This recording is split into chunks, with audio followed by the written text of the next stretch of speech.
A Lady and Her Husband by Amber Reeves. Chapter 5. It was not until Mary, with her Miss Percival, had visited all the depots that she thought the moment had come for a conversation with James. Up to this time she had scarcely mentioned her activities to him. She did not wish to seem precipitate, and she had felt too that constant references might worry him. But there was no reason now for putting it off any longer, and every reason why the little reforms she had thought of should be carried through at once. She was planning, as well as these, a sort of convalescent home, a cottage by the sea where the palest, weakest girls might be given holidays. And she hoped to, some day, to suggest a system by which the girls should take turns to rest during the slack hours of the day. But she did not mean to say anything about that yet. Time enough, when she had seen how James accepted the home and her other suggestions. She meant to ask him now for a better meal in the middle of the day, a nice room to eat in it, and proper regulation shoes. Also, though that might be impossible, where there were long flights of stairs, there ought to be lifts for the trays.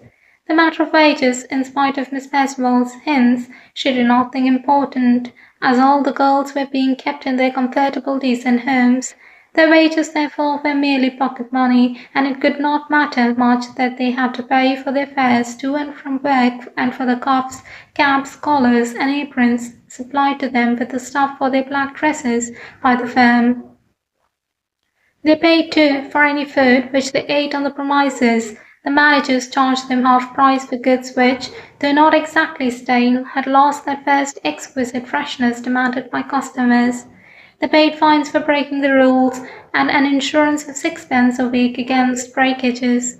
The firm, its inspectors told Mary, lost heavily over this, but then it was composed of kind-hearted men and not of vulgars.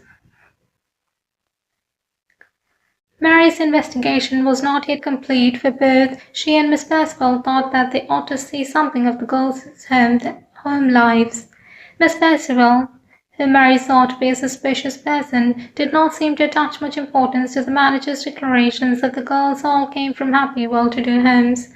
But then Miss Percival had seen such terrible things and read so many books upon socialism that she probably confused the imperial with less conscientious firms. Mary, on James's advice, had read no books on the subject. James had said that what he wanted were the little mother's own wise little thoughts, not a hush-up of other people's opinions. And Mary had not formed the habit of going to books for information. Now that the moment had come for a conversation, she found herself shrinking a little from the criticism not only of James but of Trent. Trent had regarded her during these months with a disapproving air. He was suffering, Mary thought, from Lady Hester's mother, who, though she sometimes permitted his presence, had a way of successfully repressing his suit. And Trent's fondness for Lady Hester was based on just those qualities in her which would have prevented her from rising to the vulgar heights of a row with her mother. Mary fancied that this source of irritation was blackening Trent's view of her own behaviour. If so, she did not see that she was bound to run the risk of annoying him further. To have Trent sitting there annoyed from the beginning would make her too nervous to do herself justice with James. She finally chose, therefore, a time when Trent was out.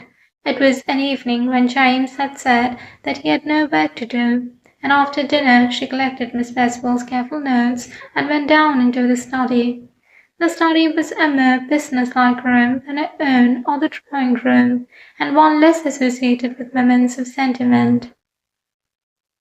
She did not want James to be sentimental that night. She wanted him to be earnestly reasonable, to listen to her as if she were a man. She knew exactly what she meant to say, but she was afraid of being turned aside and only remembering her best points afterwards. James was detached and good-humoured, perfectly ready to talk things over with her. He seemed to think that it was really very creditable that she should have stuck to the thing like this and taken such an interest in it. One gets rather too much into the habit of assuming that women do not care about serious things. Well then, to what revolutionary causes did she, dear little person that she was, wish to commit her wretched husband and his old-fashioned business? She told him that she thought it was a wonderful business. She did. It had touched her imagination. It had filled her with respect for men. This was what men could do when they bent their brains to women's work. Mary remembered her own early struggles with cook generals on the battleground of tea trays, the drillings, the jibbings, the exhortations, her triumph on days when the silver was clean and the clothes smooth and the bread and butter nicely cut. The making of the tea itself had been her own charge. That pouring of boiling water into measured leaves was too delicate, too sacred for the hired and casual fingers of a servant. But let a man turn his attention to the matter, and straightway, at Chiswick, in the Strand, at Islington, he could command 10,000 tea trays, each with its pretty plate bearing 3 impeccable slices of brown bread and butter, and 3 of white, with its 6 gay pastries elegantly set out, with its unvarying, unsurpassable cup of tea.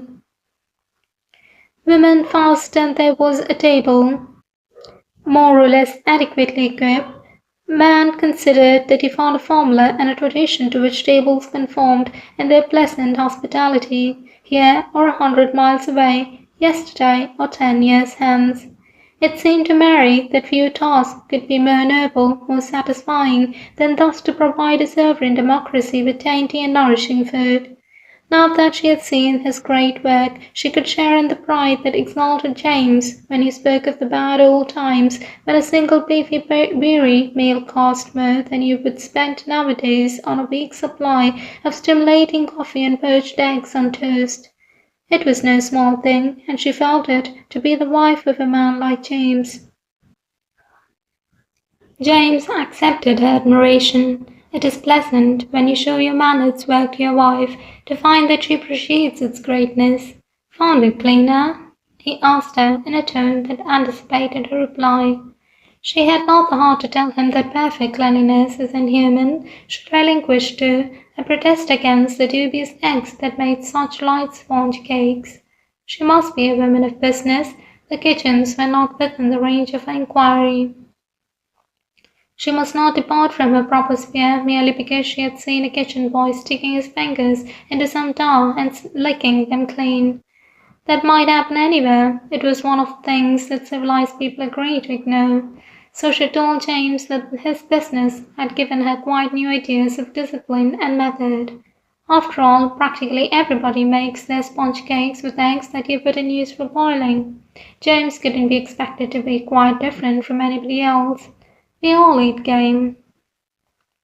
James took that easily. And now what is it we have got to do if you're not of a faith the old lady's good opinion? He asked. She had made a list on a sheet of paper, and she told him. She began with a little home at the seaside. She knew he couldn't object to that. The only thing he had to do was to promise to keep the places of the girls who were there open for them. She would pay for it. It would be a real pleasure to her, and she would undertake the whole responsibility. She watched him anxiously while she spoke, but he was not looking at her. He was looking at the fire. In the next place, the girls oughtn't to stand so much. Let him ask a doctor, or even the managers, anyone who understood the work and its effect on women. It really was harmful to them, and they ought also to wear proper shoes.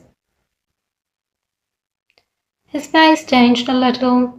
It would be perfectly easy to make them wear regulation shoes. The next point was the dinner, and the room where they could sit comfortably. She seemed to say suddenly that it was no use mentioning the lift. That was all, she said. James sat forward and looked at her. She saw at once that he was not laughing or feeling unduly affectionate. In fact, his voice sounded a little sharp. My dear little girl, he laid it down. We can't make a house have a room that it hasn't got, can we? Mary looked back at him courageously. I thought that perhaps you could take a room outside, or perhaps partition off part of one of the tea rooms. Some of them are very large. James chose to answer the last part of this remark. And that's why the customers come to them, my dear, he told her urbanely, but not, she suspected, in a really pleasant spirit. People hate smell, hot, stuffy rooms. Imagine yourself passing by the door of 2 shops and looking in. Wouldn't you choose the one that seemed wide and airy and high rather than the one that was smoky?" Mary stuck to her point. "Then the room outside?" This time he was frankly irritable. "If you knew a little more of business conditions, you would understand that what you're asking is impossible. In business parts of London there aren't rooms outside, waiting to be rented next to each of our shops. They're not to be had. Space is gold. We have to wait years sometimes before we can get the size we want for the depots themselves. Do you think we had only to ask for to get a frontage on Oxford Circus?" When Mary had come into the room, she had come humbly. She had been prepared to be told that her demands were out of the question, and she had not intended to be obstinate or wrangle about them. Now she did feel obstinate, and she felt too that she had not been fairly met. "Of course I can quite understand that it isn't easy to arrange," she admitted, "but I think that girls working as hard as that ought to have some little corner where they can be private and comfortable." James found himself irritated as he was seldom irritated, even by Trent or even by the damned fools who wanted him to allow his people to form trade unions. "Good heavens," he said, "do you imagine I pay them to be private and comfortable? I pay them to do my work. When they go home they can be as comfortable as they please. As long as they are on my premises they ought either to be working or waiting their turn to work, and I'll see that they are." He almost glared at her. Mary said nothing. She was astonished. After a moment James was astonished too. He could never remember speaking to her like this before. It cost him very little effort to admit that he had been hasty. "What a shame," he said, "to fall on the old lady like that because she isn't very experienced in business ways. We asked her for her advice, and now we rate her because some of it isn't quite practicable. I was very bad-tempered, my dear, and I hope you will forgive me. Suppose we talk about one of your other points. You said something about shoes and sitting down." Mary did not want to leave the matter of rooms. By this time it seemed to her horrible that when the girls found time for a meal, they should have to eat it in a cupboard that served for a cloakroom, at a table in the china room, or standing in the passage. Other firms provided dining rooms, but when James was looking kindly at her, frankly and generously apologizing, offering peace, she could not refuse it because she, being a woman, wanted to worry her point, to nag. She told him with a smile as generous as his that she would discuss standing, or shoes, or anything else that he wanted. Here James was at his best, quick, attentive, sympathetic. He praised her womanly insight and expressed his gratitude for the trouble she had taken. He understood at once that the girls' feet ought to be looked after, even on the low ground of self-interest, and he told her that he would fix up with a firm that supplied ward shoes to nurses and see that the girls each bought a pair. As for the standing, he laid great stress on it, so he would stretch a point and give way to her. He didn't believe the girls came to any harm by it, and it was a fact that customers didn't like the look of girls in uniform lolling on the chairs doing nothing. If Mary ever noticed, no big shop ever allowed its girls to be idle. A customer who came in when the shop was empty would always find the assistants busy at something in spite of the shop acts. But still one wanted to keep them fresh for the busy times. He would have a circular drafted, and if Mary liked to look at it before it went out to the managers, she could. After all, he had heard that they were doing great things in America by studying the workers. Mary thanked him, and then, as if his amiability were still a little stretched, he suggested that they should defer the consideration of her other proposals, as he had one or two things to see to. So would she, dear old thing that she was, let him kiss her, and then leave him. She went to him for her kiss, and discovered that he was more upset than she had imagined. His hand trembled as he smoothed back her hair, and he murmured over her head that he was a brute, a savage, a horror to bully the most precious thing in his life. As a rule, this emotion of his would have melted her. She would have remembered with a rush of feeling that after all a man is only a great child, something very simple and clumsy and pathetic, but today she stood apart from his remorse and she found herself laughing lightly, telling him that he was a funny, sensitive old thing, and that, if he would only think of what he had promised, he would see that she had every reason to be pleased with herself. Then she left him, still a little absurdly unassured, and went upstairs to her own room. It was only a quarter of an hour since she had gone downstairs to James's study. Then she had thought of James as the beneficent, all-wise authority from whose words there was no appeal. Now she was puzzled about him, thinking him over. Why had he been angry with her? What had made him angry? It wasn't that she had chosen a bad moment. She couldn't believe that it was her manner, for that never annoyed him. Why was he angry? Because she had wanted the girls to have a proper room where they might go. She could understand his rejecting her plan, but not his being angry about it. It was not like him. It did not agree with the conception of him as a man who was not only generous but singularly patient and just. After all these years, she couldn't be wrong about that. It was absurd to suggest, merely because he had shown momentary irritation, that he had an unknown side that his work called out, but that she, so far, had never seen. She pulled herself up. It was not loyal of her to hunt after this fashion for faults in James. He had been a little sharp for a minute, and it was her duty, as it ought to have been her natural instinct, to forget a trifling occurrence which had pained him already far more than was necessary. The only serious thing about the whole incident was that she was afraid that now she would not get her room. It was a great pity. She still felt that the girls ought to have it, but she really must, remember that James knew best. There was no other basis on which her enterprise could possibly be successful. Nevertheless, she could not force her thoughts away from the picture of James's frowning, peremptory face, and as she considered it, the whole interview took on more and more a flavour of oddness, of unreason. She had lived in a complete intimacy with James for more than 20 years, and yet she was left to infer his real thoughts in a moment of significant emotion from the twitch of his mouth, the key of his voice, the physical symbols by which his body betrayed him hardly more successfully on this occasion to her than to a stranger.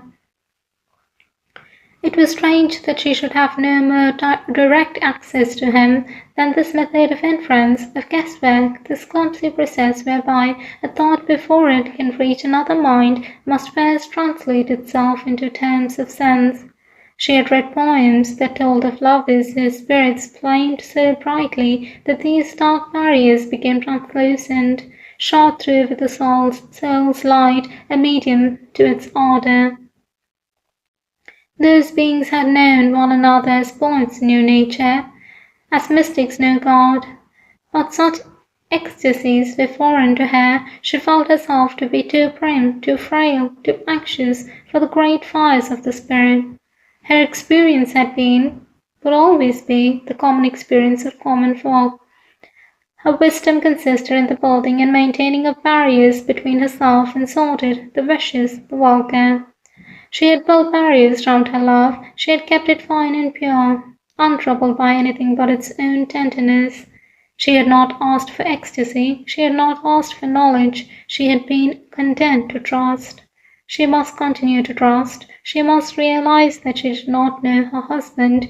She must let her affection bridge the gaps in her understanding. That was the way of life she had made for herself. Then from the deep place in her mind where she had trusted, her uneasiness returned. Why had he been angry? She stirred in her chair, and the movement made her realize that she was still holding her forlorn little bundle of notes. She rose and put them back into their pigeonhole with a slight feeling of discomfort. Tomorrow was one of Miss Percival's days, and she would have to make her admission of defeat. Miss Percival never said much, but Mary's impression was that she cared a good deal about the room. The proper thing to do now would have been to turn her mind to something else. Unfortunately, Mary's knitting did not hold her attention, and she did not get as far as finding a place in the novel which succeeded it. Why had James been unreasonable? Why hadn't he met her calmly with his excellent and conclusive arguments? Must she be prepared for a similar reception when she spoke to him about the girls' dinner? She could not banish a troubled sense of his hostility. While she was wondering, one of the maids brought her a letter. It was a letter in a mauve envelope, unstamped, and the maid said that it had been delivered by a little boy who wanted to give it to the lady himself. But it being late in the evening, the maid had sent him away. The marks left by the little boy's finger and thumb on the paper gave some colour of prudence to her decision. The sheet of paper inside the mauve envelope was white, and the writing was in pencil. It was not very easy to read. 100 Exey Street, Maida Hill.